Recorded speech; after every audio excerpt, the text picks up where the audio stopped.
first of all, you always have to start with a business strategy, right? And so if you understand what your goal is, then you can think about what talent to put against that goal. For us, we don't sell widgets, we sell intellectual capital. And so our people are everything. And so we have a very specific strategy. We bring in thousands of young people right off campus and MBAs each year, and that happens on a continual basis, and so that obviously feeds our pipeline. But we think about rewards and talent very broadly. So we think about how to keep people motivated to stay. And in financial services today, while the pay is still good, it's not what's driving people. And so 10 years ago, the answer would be just pay them well. The answer today is very different. It's about really engaging people in their own careers, letting them think about what it is they want to do, giving people mobility opportunities to work in different businesses and develop different skills, to work in different locations around the world or around the country. We have a talent management organization, and beneath that, and I talk about structure only because I think it frames how we think about talent. So we have got what I would call a staffing group that looks at campus, lateral, offshore, and contingent labor. So what's the right mix of labor to bring to a problem, or to a business setting.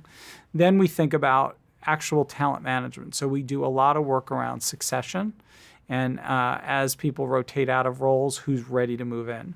We do a lot of work around development. So once you develop a succession plan, what are the things we're helping individuals do so that they can be ready for the next role?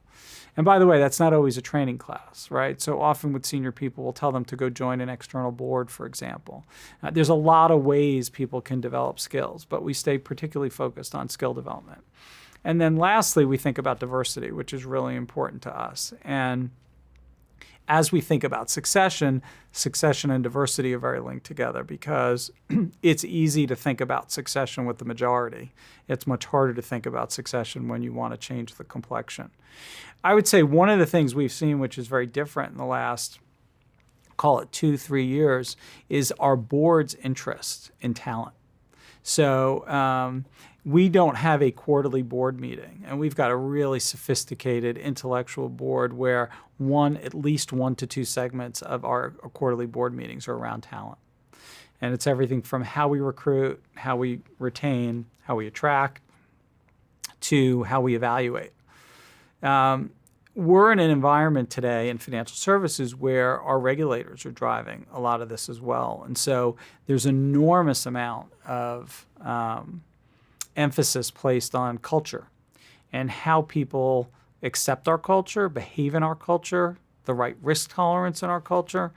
And so we're really in the process of building out a whole new performance evaluation and talent development process, with the idea being that a manager I like to think of it like a placemat when I'm eating pancakes at the pancake restaurant, but you've got this placemat with all these different boxes. And what it includes would be how your subordinates think you behave, so upward feedback, how your colleagues think they interact with you, any compliance or employment law issues that you've dealt with, your risk-taking. So we're a risk-taking business. Do you stay within risk limits or not?